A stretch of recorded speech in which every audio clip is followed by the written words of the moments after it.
الحمد لله الذي لم يزل عالما قيوما سميعا بصيرا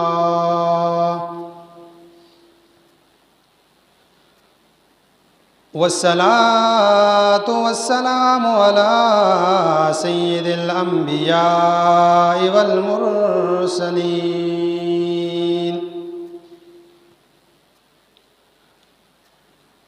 وعلى آله وأصحابه وأزواجه وأولياء ملته أجمعين.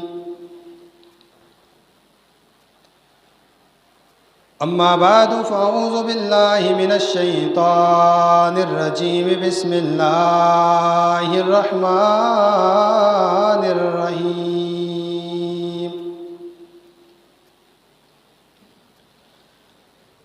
يا نساء النبي لستن كأحد من النساء إن اتقيتن فلا تخضعن بالقول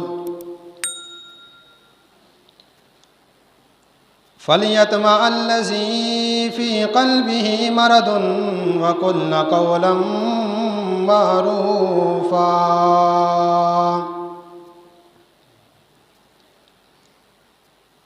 آمنت بالله صدق الله ومولانا العظيم وبلغنا رسوله النبي كريم أمين رؤوف رحيم. ببركته إن الله وملائكته يصلون على النبي يا أيها الذين آمنوا صلوا عليه وسلموا تسليما.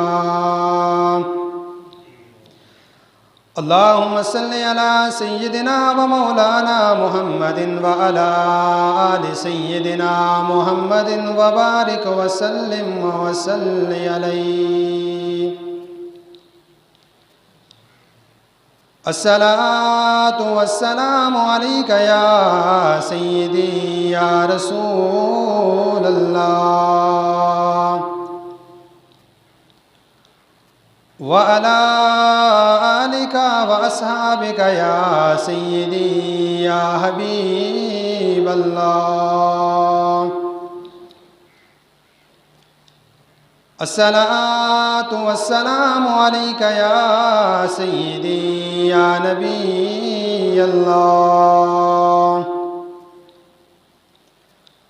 وعلى آلك وأصحابك يا سيدي يا نور الله. مولاي صل وسلم دائما أبدا على حبيبك خير الخلق كلهم. هو الحبيب الذي ترجى شفاعته لكل هول من الأهوال مقتحم.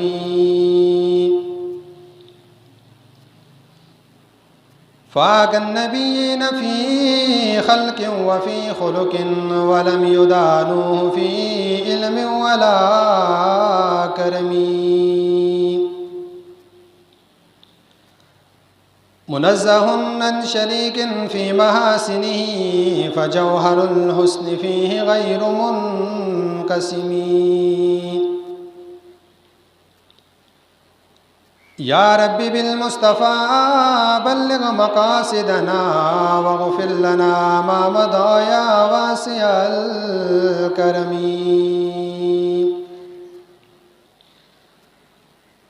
بندے پروردگارم امت احمد نبی دوست دارم چار یار تابع اولاد علی. مذہب حنفی دارم ملت حضرت خلیل خاک پائے غوث اعظم زیر سایہ ہر ولی. صدیق عکس حسن کمال محمد است، فاروق ذل جاہ و جلال محمد است، عثمان ضیاء شمع حصال محمد است، حیدر بہار باغ خصال محمد است۔ حمد اور نعت کے بعد لائق عزت و احترام معزز و مکرم سامعین کرام، السلام علیکم ورحمۃ اللہ وبرکاتہ۔ عزیزان گرامی، قرآن مجید برہان رشید کی آیت بینہ تلاوت کرنے کا شرف حاصل کیا۔ بارگاہ رب العزت میں دعا ہے مولا کریم حق و سچ بیان کرنے، اس پر عمل کرنے اور دوسرے مسلمان بھائیوں تک پہنچانے کی توفیق عطا فرمائے۔ حضور نبی کریم صلی اللہ علیہ وسلم نے ارشاد فرمایا میرا جو امتی محبت کے ساتھ مجھ پر ایک مرتبہ درود پاک پڑھتا ہے تو فرمایا رب ذوالجلال اس درود پاک پڑھنے کی برکت سے اس کے نامہ اعمال میں 10 نیکیاں لکھوا دیتا ہے، اور فرمایا اس کے ساتھ اس کے نامہ اعمال سے 10 گناہ بھی جو ہے وہ بخش دیتا ہے، اور ساتھ میں اللہ کریم اس انسان کے 10 درجات بھی بلند فرما دیتا ہے۔ تو برکت کے لیے اور اللہ کریم کی خوشنودی کے لیے تمام احباب حضور علیہ السلام کی بارگاہ عالم میں درود و سلام کا نذرانہ پیش فرمائیں۔ الصلاۃ والسلام علیک یا سیدی یا رسول اللہ وعلی آلک و اصحابک یا سیدی یا حبیب اللہ۔ عزیزان گرامی، میں نے جو آیت کریمہ تلاوت فرمائی، رب ذوالجلال نے اس آیت کریمہ کے اندر حضور نبی کریم صلی اللہ علیہ وسلم کی ازواج مطہرات کو مخاطب کر کے چند نصیحتیں فرمائی، اور ساتھ میں اس آیت کریمہ میں ازواج مطہرات کے ساتھ دختران اسلام معاشرے کی عام عورتوں کے لیے بھی نصیحت آموز کلمات موجود ہیں۔ تو آج کی ہماری گفتگو کا عنوان کہ خواتین اسلام کے لیے آئیڈیل کردار کون سے ہیں۔ آج چونکہ مادی پرست دور ہے، فتنوں کا دور ہے، ہر انسان اپنے لیے کسی نہ کسی شخصیت کو نمونہ جو ہے وہ بناتا ہے، یعنی اس کے مطابق چلنے کی کوشش کرتا ہے، اور چونکہ فتنوں کا دور ہے اور زیادہ تر خواتین روشن خیالی کے ذہن رکھنے والی ہوتی ہیں، اور ان کے نزدیک معاشرے کی عورت، اسلام نے عورت کو جو مقام دیا ہے، جو اس کے لیے حدود متعین کیے ہیں، ان کے نزدیک وہ عورت کو قید کرنے کے مترادف ہیں۔ اب وہ لوگ یہ چاہتے ہیں کہ معاشرے میں جس طرح مرد آزادانہ پھر رہے ہیں، خواتین بھی اسی طرح آزادی کے ساتھ زندگی بسر کریں۔ اسلام نے کبھی عورت کو آزادی سے منع نہیں کیا، اسلام نے کبھی عورت کو قید کر کے نہیں رکھا، لیکن چند ایسے حدود ہیں کہ جس سے پامال کرنا عورت کے لیے جائز نہیں ہے۔ اگر عورت ان حدود کو پامال کرے گی تو پھر وہ حقیقی معنوں میں عورت نہیں رہے گی، بلکہ وہ اپنے نام اور اپنے معنی کو جو ہے وہ کھو دے گی۔ اور اس بات سے کوئی بندہ انکار بھی نہیں کر سکتا، کیونکہ خواتین اسلامی معاشرے کا ایک اہم رکن ہے۔ معاشرے میں اگر بگاڑ آتا ہے تو اس کا سبب بھی خواتین ہوتی ہیں، اگر معاشرے کے اندر سدھار آتا ہے تو اس کا سبب بھی خواتین ہوتی ہیں۔ اسی لیے عرب کے ایک بہت بڑے مفکر نے کہا تھا کہ ماں ایک مدرسہ ہے، ایک ادارہ ہے۔ فرمایا جب تم ماں کی اصلاح کر لیتے ہو، اسے دینی اسلام کے ماحول میں ڈھال دیتے ہو، تو پھر ہوتا کیا ہے؟ فرمایا یہ ماں جو ہے ایک بہترین معاشرے کو تشکیل دیتی ہے، کیونکہ نبی کریم علیہ السلام نے فرمایا کہ بچے کے لیے سب سے پہلی درسگاہ اس کے ماں کی گود ہے، سب سے پہلی درسگاہ، سب سے پہلا ادارہ اس کے لیے ماں کی گود ہے۔ اگر بچہ ماں کی گود میں جس طرح تربیت پاتا ہے، وہی بندہ آگے جا کر معاشرے کو تشکیل دیتا ہے۔ اسی لیے اس مفکر نے کہا تھا کہ ماں ایک مدرسہ ہے، اگر ماں کی اصلاح ہو گئی تو ماں ایک کامل اور مکمل شخص کی تربیت کرے گی اپنے بچے کی، اور جب ایک گھر کے اندر ایک شخص کی کامل تربیت ہو جائے تو فرمایا اس سے ایک بہترین معاشرہ جو ہے وہ وجود میں آتا ہے۔ اب رب ذوالجلال نے قرآن مجید سورۃ النساء کے اندر نبی کریم علیہ الصلاۃ والسلام کی ازواج مطہرات کو جو وصیت کی، جو نصیحتیں کی، اس کا عنوان کیا ہے؟ اللہ اکبر رب ذوالجلال نے قرآن مجید برہان رشید سورۃ الاحزاب کے اندر ارشاد فرمایا، یا نساء النبی لستن کاحد من النساء، فرمائے اے نبی کی عورتوں، اے نبی کی ازواج مطہرات، تمہارا مقام معاشرے کی عام عورتوں کی طرح نہیں ہے۔ یعنی فرمایا معاشرے کی عام عورتیں ایک الگ کیٹیگری میں ہیں، اور نبی کریم علیہ الصلاۃ والسلام کی ازواج مطہرات ایک الگ مقام پر ہیں۔ فرمایا تمہارا مقام معاشرے کی عام عورتوں کی طرح نہیں ہے۔ مزید کیا فرمایا؟ فرمایا ان اتقیتن فلا تہدن بالقول فلیطمع الذی فی قلبہ۔ رب ذوالجلال نے فرمایا نبی کریم علیہ الصلاۃ والسلام کی ازواج مطہرات تقوی اختیار کرو۔ پہلا مقام کیا ہے؟ تقوی اختیار کرو، اللہ سے ڈرو۔ فرمایا تمہارا پہلا منصب یہ ہے کہ اللہ سے ڈرو، دنیاوی معاملات میں بھی اور اخروی معاملات میں بھی۔ جب تمہارے دل کے اندر تقوی آئے گا تو تمہارا کردار کیا ہوگا؟ مزین ہو جائے گا۔ اس کے بعد فرمایا اپنے بات کے اندر نرمی نہ پیدا کرو۔ یہ بہت بڑا جملہ ہے خواتین کے لیے۔ فرمایا جب معاشرے کے اندر کوئی ایسا لمحہ آئے کہ تمہیں مجبوری میں کسی غیر محرم سے کلام کرنا پڑے تو فرمایا اپنے کلام کے اندر رعب اور دبدبہ پیدا کرو، نرمی کے ساتھ کبھی کسی غیر محرم سے کلام نہ کرو، کیونکہ جب تم نرمی کے ساتھ کسی غیر محرم سے کلام کرو گی تو پھر کیا ہوگا؟ فرمایا فَلْيَطْمَعَ الَّذِينَ فِي قَلْبِهِ مَرَضٌ، جس بندے کے دل میں مرض ہے، بیماری ہے، اس کے دل میں لالچ پیدا ہو جائے گی، پھر وہ بار بار آئے گا تم سے گفتگو کرے گا۔ جب بار بار تم سے گفتگو کرے گا تو ایک لمحہ ایسا آئے گا کہ تم گناہ میں مائل ہو جاؤ گی، کیونکہ نبی کریم رب ذوالجلال نے فرمایا کہ جس بندے کے دل میں بیماری ہے، بے حیائی کی بیماری ہے جس بندے کے دل کے اندر، فرمایا اس کے سامنے اپنی گفتگو میں دبدبہ پیدا کرو، سخت لہجے کے ساتھ اس سے بات کرو، تاکہ اسے اندازہ ہو جائے کہ میں کس خاتون سے بات کر رہا ہوں۔ یہ تو کاشانہ نبوت ہے، نبی کریم علیہ السلام کا گھرانہ ہے۔ فرمایا یہاں سے اس طرح کی جب گفتگو ہوگی تو فرمایا جس بندے کے دل میں بے حیائی کی بیماری ہوگی اس کے دل میں کبھی تم سے دوبارہ بات کرنے کی لالچ پیدا نہیں ہوگی۔ اور یہ منصب جو ہے وہ عام خواتین کے لیے بھی ہے۔ فرمایا کہیں پر بھی کوئی ایسا موقع ہے کہ مجبوری میں، پہلے تو غیر محرم سے بات کرنا جائز نہیں ہے، اب کوئی بندہ یہ نہ سمجھے کہ آیت کریمہ میں کہا گیا ہے تو چلو خواتین غیر محرم سے بات کرنا شروع کر دیں۔ فرمایا نہیں، غیر محرم سے بات کرنا قطعاً جائز نہیں، لیکن اگر بلا کسی مجبوری کی بنا پر تمہیں غیر محرم سے بات کرنے لگ بھی جائے تو اس میں انداز کیا ہو؟ تو فرمایا اپنے بات کے اندر سختی پیدا کرو۔ فرمایا جب تمہارے بات کے اندر سختی اور لبدبہ ہوگا تو پھر وہ غیر محرم دوبارہ تم سے بات کرنے کی اس کے دل میں خواہش پیدا نہیں ہوگی۔ آگے رب ذوالجلال نے فرمایا، جو نصیحت فرمائی، فرمایا وَقُلْنَا قَوْلًا مَعْرُوفًا، ہمیشہ اچھی بات کہا کرو۔ اب ایسا نہیں ہے کہ بد اخلاقی شروع کرو۔ بات میں دبدبے کا مطلب یہ نہیں ہے کہ تم معاشرے میں جو بندہ ملے اس کے ساتھ جو ہے وہ برے الفاظ کے ساتھ گفتگو کرو۔ فرمایا نہیں، دبدبہ اور رعب اپنے بات کے اندر اس لیے پیدا کرو تاکہ غیر محرم کا دل تمہارے ساتھ بات کرنے کے لیے مائل نہ ہو جائے، بلکہ وہ ایک مرتبہ بات کرے پھر وہ دوسری بار سوچیں کہ میں کس خاتون سے بات کر رہا ہوں۔ لیکن فرمایا ہمیشہ اچھی بات کہا کرو، دبدبے کے اندر کہیں جو ہے وہ خوش اخلاقی کا دامن بھی نہ چھوڑو۔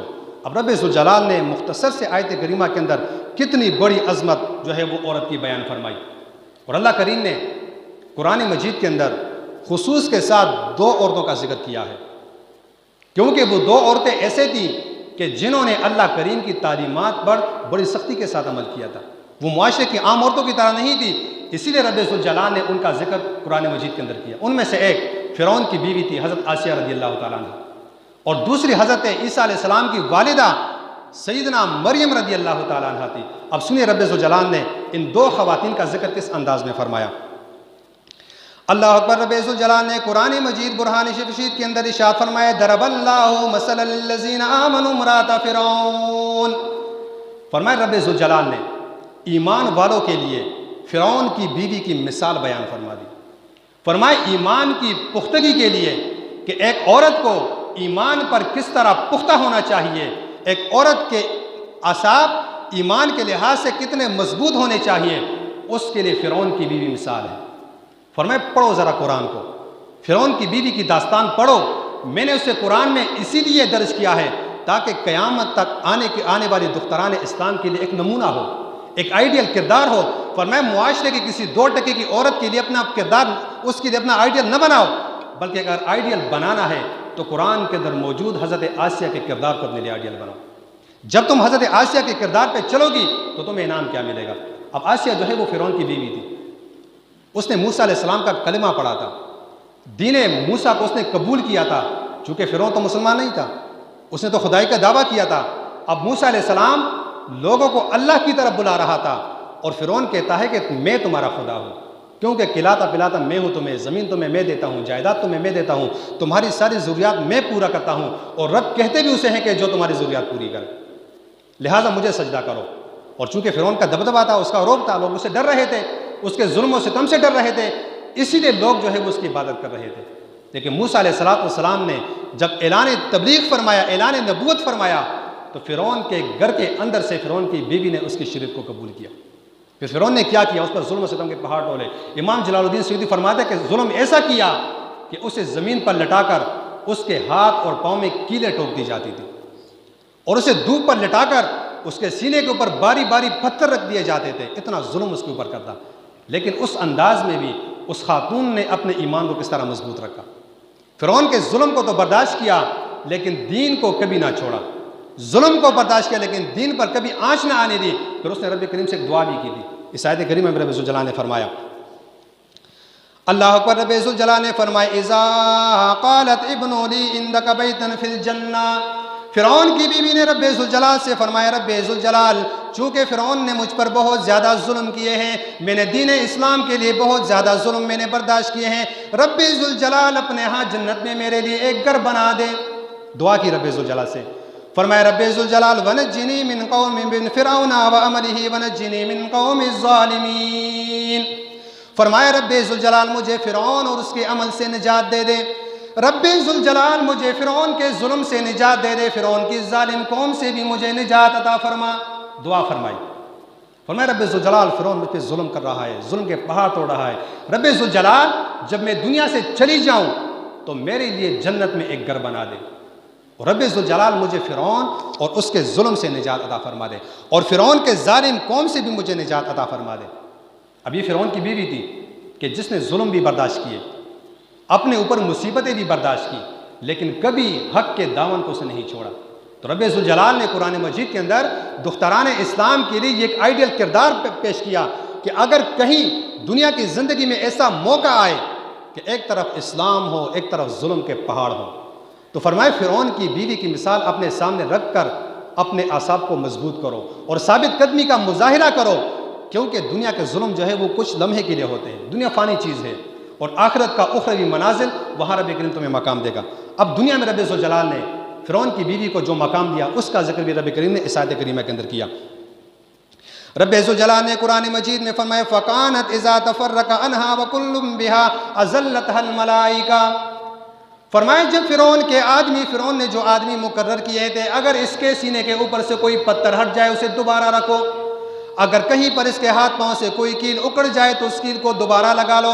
فرمائے جب فرعون کے وہ ظالم لوگ اس کے سامنے سے ہٹ جاتے، اذلتها الملائکہ، فرشتے اس کے اوپر سایہ کر دیتے، انعام تھا یہ اس کے لیے۔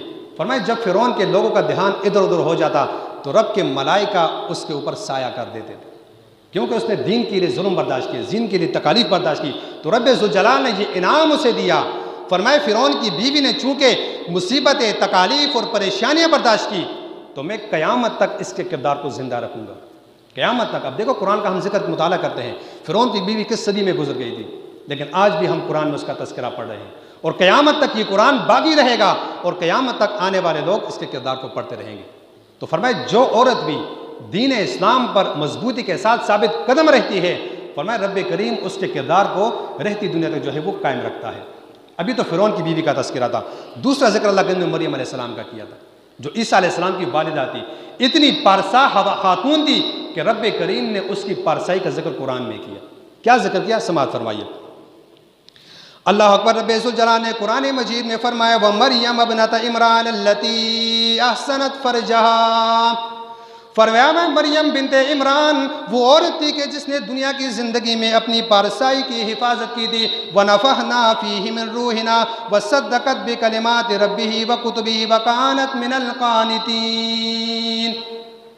فرمایا عیسیٰ علیہ السلام کی والدہ نے اپنی پارسائی کی حفاظت کی تھی، اپنے آبرو کی حفاظت کی تھی، رب ذوالجلال نے انعام کیا دیا۔ فرمایا وَنَفَخْنَا فِيهِ مِن رُوحِنَا، اللہ کریم نے فرمایا میں نے اپنی روح اس کے اندر پھونک دی تھی مریم علیہ السلام کے اندر۔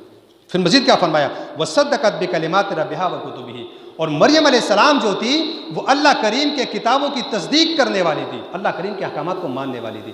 تو انعام کیا ملا، وَكَانَتْ مِنَ الْقَانِتِينَ، اور مریم علیہ السلام جو تھی وہ قانتین یعنی پرہیزگار اور مطیع فرمان بندوں میں سے تھی۔ اب یہاں پر ایک گرامر کا مسئلہ بھی آتا ہے، قانتین لفظ جو ہے وہ ہمیشہ مذکر کے لیے استعمال ہوتا ہے، اب اگر مؤنث ہو تو وہاں پر قانتات کا لفظ استعمال ہوگا، لیکن یہاں رب کریم نے قانتات کے بجائے قانتین کا ذکر اسی لیے فرمایا کہ مرد بڑے بڑے مجاہد اور عبادت کر کے جو مقام حاصل کرتا ہے، مریم علیہ السلام نے بھی وہ مقام حاصل کیا تھا۔ فرمایا ایک مرد کو عبادت اور ریاضت اور بڑے بڑے مجاہدوں کے بعد جا کے جو مقام ملتا ہے، مریم رضی اللہ تعالیٰ عنہ نے خاتون ہو کر، عورت ہو کر وہ مقام حاصل کر دیا تھا۔ اس لیے رب نے فرمایا کہ وہ قانتات میں سے تھی، یعنی اتنی بڑی ریاستیں اس نے کی تھی کہ رب ذوالجلال نے عبادت کے انداز میں، عبادت کے لیے اس کا انداز جو ہے وہ قرآن میں بیان فرمایا، اور آنے والی عورتوں کو یہ نصیحت فرمائی کہ اگر تم معاشرے کی کسی عورت سے متاثر ہونا چاہتی ہو تو متاثر کسی فلمی ایکٹر سے نہ ہوا کرو، کسی دنیا دار عورت سے نہ ہوا کرو، کسی روشن خیال عورت سے نہ ہوا کرو، اگر تمہیں متاثر ہونا ہے تو آسیہ رضی اللہ تعالیٰ عنہ سے متاثر ہوا کرو، اس کے کردار کو اپناؤ، اگر تمہیں متاثر ہونا ہے تو حضرت مریم رضی اللہ تعالیٰ عنہ سے متاثر ہوا کرو۔ جب تمہارا کردار مریم رضی اللہ تعالیٰ عنہ اور آسیہ رضی اللہ تعالیٰ عنہ کے کردار کے موافق ہوگا تو رب نے فرمایا کہ میں تمہیں بہت بڑا مقام دوں گا، اتنا بڑا مقام دوں گا کہ جو مقام رب نے رابعہ بصری کو دیا تھا، جو مقام رب کریم نے بشر حافی رضی اللہ تعالیٰ عنہ کی بہن کو دیا تھا۔ اب وہ لمبا موضوع ہے، مصرف نہیں جانا چاہتا، پھر کسی وقت میں اس موضوع پر گفتگو کروں گا۔ اب رب ذوالجلال کے ساتھ حضور نبی کریم علیہ السلام نے بھی خواتین کا جو مقام کو معاشرے کے اندر اجاگر کیا، یقیناً وہ مقام بھی جو ہے وہ سنہرے حروف سے لے کے جانے کے برابر ہے۔ حضور علیہ السلام نے اپنے بہت سارے فرامین کے اندر خواتین کے مقام کو اجاگر کیا، عورت کی عظمت اور بزرگی کو اجاگر کیا، اور حضور علیہ السلام نے عورت کے بارے میں، جب عورت بچی ہوتی ہے اس کے بارے میں جو حضور نے ارشاد فرمایا، سنیے ذرا اسے۔ اللہ اکبر، حضور صلی اللہ تعالیٰ علیہ وسلم نے ارشاد فرمایا، کشف النغمہ کے اندر یہ روایت موجود ہے، حضور علیہ السلام نے فرمایا کان یقول تکرہ البنات، فرمایا میرے امت کے بندوں کبھی اپنی بچی سے نفرت نہ کیا کرو، کبھی بھی معاشرے کے اندر اپنی بیٹی سے نفرت نہ کیا کرو، کیونکہ تمہاری بیٹی کو رب کریم نے وہ مقام دیا ہے، فَإِنَّهُنَّ مُونِسَاتُ الْفَالِيَاتِ، فرمائے تمہاری بچی کو رب کریم نے اتنا بڑا مرتبہ دیا ہے کہ جتنی بچی اپنے والد سے محبت کرتی ہے بیٹا کبھی اتنی محبت نہیں کرتا۔ فرمائے بیٹا بھی ہوتا ہے، بیٹی بھی ہوتی ہے، لیکن بیٹی کے دل میں رب کریم نے والد کے لیے جو محبت ڈالی ہوتی ہے، فرمائے وہ بیٹے کے دل میں نہیں ہوتی۔ ہم معاشرے میں دیکھتے ہیں کہ بیٹا جو ہے وہ کسی مقام پہ جا کر والدین سے بیزار ہو جاتا ہے، چھوڑ دیتا ہے والدین کو، لیکن بیٹی گھر سے دور جا کر بھی، پرائے گھر میں بھی جا کر اپنے والدین کو کبھی نہیں بھولتی۔ جتنی محبت بیٹی جو ہے وہ والد کے ساتھ کرتی ہے، والدین کے ساتھ، اتنی محبت بیٹا نہیں کرتا۔ حضور نے فرمایا کہ بیٹیوں سے کبھی نفرت نہ کیا کرو، کیونکہ اللہ کریم نے ان کے دل میں تمہارے لیے انس پیدا کیا ہے۔ اور فالیات کا معنی یہ کیا ہے کہ جب والد تک ہار کر آتا ہے، گھر میں چارپائی پر لیٹ جاتا ہے، تو بچی چھوٹی عمر میں ہوتی ہے، دوڑ کے آتی ہے اور والد کے سر میں ہاتھ پھیرتی ہے۔ فرمائی یہ والد کے لیے ایک رحمت کا ذریعہ ہے کہ بیٹا جو ہے وہ والد کے قریب نہیں آتا، بیٹی کہتے ہیں میرا والد تک چکا ہے، چلو میں والد سے ذرا انس کر لیتے ہوں، آتی ہے اور والد کے سر میں ہاتھ پھیرتی ہے۔ اس لیے حضور نے فرمایا کہ اپنی بیٹی سے کبھی نفرت نہ کیا کرو۔ اب حضور علیہ السلام نے عورت کی جو شان بیان فرمائی، اس میں قریش کی عورتوں کے بارے میں جو حضور نے ذکر فرمایا، یقیناً وہ معاشرے کی عورتوں کے لیے بہت بڑا سبق ہے۔ اگر اسی سبق کو سامنے لے کر عورت جو ہے وہ قرآن و حدیث کے مطابق اپنی زندگی گزار لیتی ہے تو اس عورت کو رابعہ بصری جیسا مقام رب کریم عطا فرمائے گا۔ رب کریم حضور نے کیا فرمایا؟ حضور علیہ السلام نے بڑی بڑی خواتین کا ذکر کیا، فرمایا میرے صحابہ، دنیا کے اندر بڑی قومیں آئی، ہر قوم کے اندر خواتین تھی، عورتیں موجود تھی، لیکن جو مقام اور مرتبہ اللہ کریم نے قریش کی عورتوں کو دیا ہے وہ مرتبہ رب نے کسی عورت کو نہیں دیا۔ اس مرتبے کی وجہ کیا تھی؟ دو وجوہات تھی۔ فرمایا دو وجوہات ایسی ہیں کہ جس وجوہات کی بنا پر اللہ کریم نے قریش کی عورتوں کو مقام اور مرتبہ دیا، وہ کیا ہے سنیے ذرا۔ اللہ اکبر، حضور علیہ السلام نے فرمایا رب ذوالجلال نے معاشرے کے اندر بڑی بڑی عورتوں کو پیدا کیا ہے، اللہ کریم نے بڑی برگزیدہ اقوام پیدا کی ہیں، بڑے برگزیدہ قبائل رب کریم نے پیدا فرمائے ہیں، لیکن رب ذوالجلال نے جو مقام قریش کی عورتوں کو دیا ہے رب نے کسی عورت کو نہیں دیا۔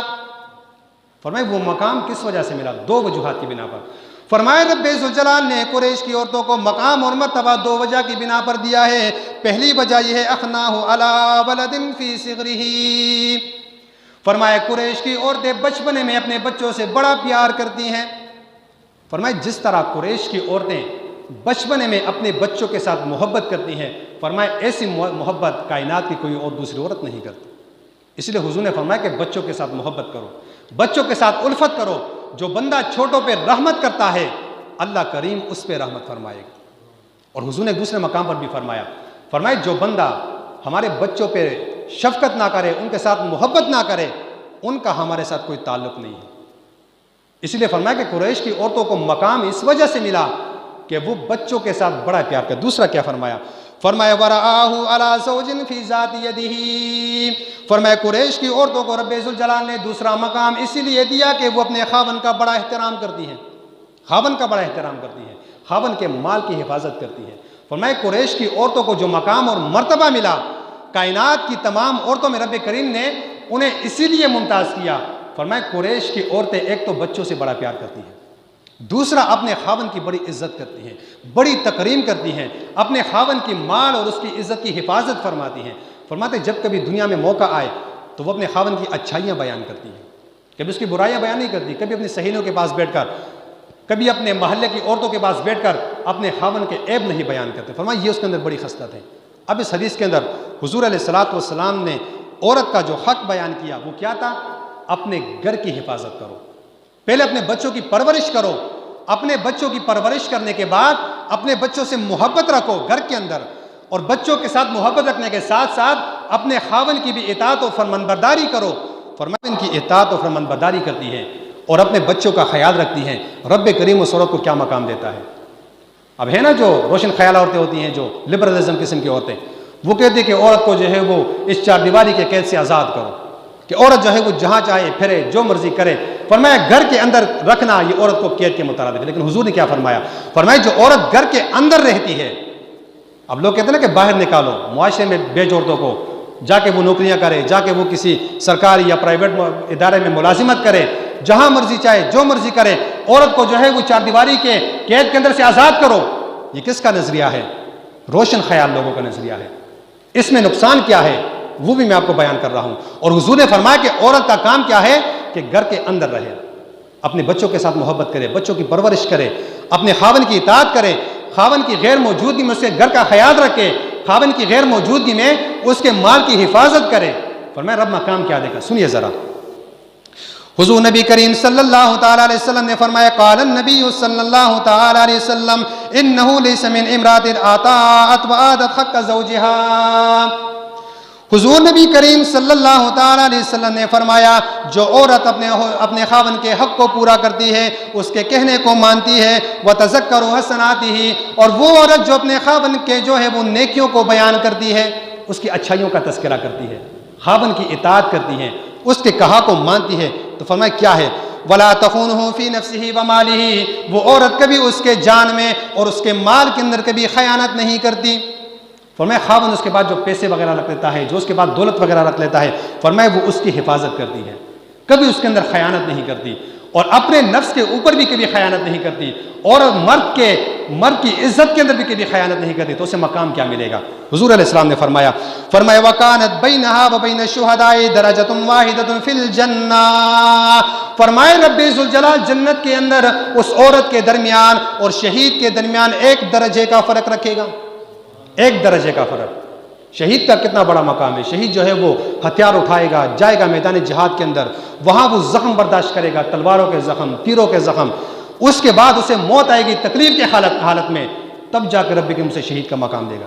لیکن فرمایا جو عورت گھر کی چار دیواری کے اندر رہتے ہوئے اپنے خاوند کی تعظیم کرتی ہے، اس کے کہا کو مانتی ہے، فرمایا اس کے بچوں کی صحیح پرورش کرتی ہے، خاوند کے مال اور عزت کی حفاظت کرتی ہے، فرمائے جب یہ عورت مر کے جنت کو جائے گی تو اللہ کریم اس کے درمیان اور شہید کے درمیان ایک درجے کا فرق رکھے گا۔ یہ کتنا بڑا مقام ہے عورت کے لیے۔ اور آج وہ بدبخت عورتیں کہتی ہے کہ عورت کو گھر سے نکالو جی، عورت کو چار دیواری کی قید سے نکالو۔ کیا وہ عورت کے حقوق کی حفاظت کرتی ہے یا عورت کی آخرت کو برباد کر رہی ہے؟ اب عورت جب گھر سے نکلے، فرمائے جب ایک عورت اپنے خاوند کی اجازت کے بغیر گھر سے نکلتی ہے، فرمائے جب تک وہ گھر سے باہر ہوتی ہے فرشتے اس کے اوپر لعنت برسا رہے ہوتے ہیں۔ اب جس عورت کے اوپر لعنت برس رہی ہوگی اس عورت کی زندگی میں برکت کہاں سے آئے گی؟ تو وہ عورت جس گھر کے اندر رہے گی اس گھر کے اندر برکت کہاں سے آئے گی؟ وہ عورت جس بچے کی پرورش کرے گی اس بچے کے اندر دین کہاں سے آئے گا؟ لیکن فرمائے اس کے بنسبت جو عورت گھر کے اندر رہتی ہے، پردے کا اہتمام کرتی ہے، بے حیائی نہیں کرتی، اگر کہیں کسی غیر محرم سے گفتگو کرنے کا موقع آ جائے تو فرمائے وہ اپنے بات کے اندر سختی پیدا کرے، اپنے خاوند کی اطاعت کرے، خاوند کے بچوں کی صحیح پرورش کرے، ان کے ساتھ محبت کرے، فرمائے خاوند کے مال اور دولت کی حفاظت کرے۔ فرمائے رب ذوالجلال دنیا میں یہ مقام دے گا کہ اس کے اوپر رحمت برسے گی اس عورت کے اوپر۔ اور فرمائے جب وہ عورت مر کر آخرت کے اندر قبر کے جنت کے اندر جائے گی، فرمائے رب ذوالجلال اس کے اور شہید کے درمیان ایک درجے کا فرق رکھے گا۔ اور حضور علیہ الصلوۃ والسلام نے ایک اور مقام پر عورت کی عظمت میں بہت بڑی حدیث بیان فرما دی۔ یقیناً یہ حدیث معاشرے کی عورتوں کے لیے مشعل راہ کی حیثیت رکھتی ہے۔ حضور علیہ السلام نے کیا بیان فرمایا سنیے ذرا۔ حضور علیہ الصلوۃ والسلام نے فرمایا انا و امرۃ صفاء الخدین کہاتین یوم القیامہ، اس طرح حضور نے کیا۔ فرمائی وہ عورت جو اپنے بچوں کی پرورش کرتے کرتے میلی کچیلی رہتی ہے، فرمائی وہ عورت جب جنت میں جائے گی تو اس کے اور میرے درمیان یہ فرق ہوگا، فرمایا اس طرح میرے ساتھ ہوگی وہ عورت۔ آج ہم لوگ تمنا کرتے ہیں دنیا کے اندر کہ کاش ہمیں حضور علیہ السلام کی دیدار نصیب ہو جائے، کاش ہمیں مدینہ طیبہ جانا نصیب ہو جائے، کاش ہمیں جنت کے اندر حضور علیہ السلام کا پڑوس نصیب ہو جائے۔ حضور نے کسی مرد کے بارے میں نہیں کہا، فرمایا عورت، کون سی عورت جو اپنے بچوں کی پرورش کرے، بچے اس کے بہت زیادہ ہیں، پرورش کرتی ہے اس کی، اپنے کپڑے بدلنے کا موقع اسے نہیں ملتا، فرمایا میلی کچیلی رہتی ہے۔ یہاں پر کہاتین الخدین کا معنی مفسرین نے یہ بیان فرمائے کہ اس کے رخساروں کا رنگ جو ہے وہ اڑ جاتا ہے، اس کا حسن جو ہے وہ ختم ہو جاتا ہے، مان پڑ جاتا ہے، فرمایا اسے انعام کیا ملے گا؟ حضور نے فرمایا جب وہ جنت میں جائے گی اس کے اور میرے درمیان یہ فرق ہوگا، جس طرح میری دو انگلیاں ایک دوسرے کے قریب ہیں، فرمائے وہ عورت اسی طرح میرے قریب ہوگی۔ اب حضور علیہ السلام نے ان دو فرامین کے اندر اور رب ذوالجلال نے ان آیت کریمہ کے اندر عورت کے جس مقام اور مرتبے کو بیان کیا ہے، اگر عورت اس کے مطابق چلے گی تو اسے دنیا میں بھی مقام ملے گا اور اسے آخرت میں بھی مقام ملے گا۔ لیکن بدقسمتی کے ساتھ معاشرے میں جو لوگ دنیاوی تعلیم کو حد سے زیادہ حاصل کر لیتے ہیں، پھر وہ یہ سوچ رہے ہوتے ہیں کہ عورت کو ہم نے قید کیا ہے جی، عورت جو ہے وہ دینی حدود کے اندر اتنی سختی کے ساتھ جکڑی ہوئی ہے کہ کیا عورت انسان نہیں ہے؟ عورت گھر سے باہر نہیں جا سکتی، عورت جو ہے وہ معاشرے میں اپنے لیے حقوق حاصل نہیں کر سکتی۔ وہ جو ہے وہ روشن خیالی کا نام دے کر عورت کے جو حقوق بیان کرتے ہیں وہ حقوق دراصل عورت کی بربادی کا نام ہے، کیونکہ عورت کا نام کیا ہے؟ پردہ کرنا۔ عورت کا نام کیا ہے؟ پردہ کرنا۔ اور جب عورت پردے کو چھوڑ دیتی ہے تو وہ اپنے حقیقی نام اور حقیقی معنی سے جو ہے وہ محروم ہو جاتی ہے۔ اور حضور علیہ السلام نے قرآن مجید میں رب ذوالجلال نے بھی عورت کے لیے ایک جامع نصاب بیان کیا، فرمایا عورت جو گھر کے اندر رہتی ہے وہ قید میں نہیں ہے بلکہ وہ بڑے معزز مقام کے اندر ہے۔ اور حضور نے بھی فرمایا جو عورت گھر کے اندر رہتے ہوئے اپنے پردے کا اہتمام کرتی ہے، گھر کے اندر رہتے ہوئے اپنے خاوند کی اطاعت کرتی ہے، گھر کے اندر رہتے ہوئے اپنے خاوند کے بچوں کا خیال رکھتی ہے، گھر کا خیال رکھتی ہے، فرمایا اس عورت کو مقام یہ ملے گا، ایک تو وہ شہید کے برابر ہوگی اور دوسرا وہ جنت میں میرے پڑوس میں سے مقام ملے گا۔ یہ کتنا بڑا مقام ہے عورت کے لیے۔ لیکن بدبختی کیا ہے؟ معاشرے کے اندر روشن خیال لوگ عورت کو مقام دینے کے بجائے عورت کو معاشرے میں ذلیل اور خوار کر کے رکھ دیتے ہیں۔ ایک عالم دین کا جملہ میں نے سنا، اس نے کہا تھا کہ میں عورت کو سمجھانے کے لیے، اس نے جو مثال دی یقیناً بہت بڑی مثال دی ہے، تو سادہ سی لیکن بہت بڑی مثال ہے۔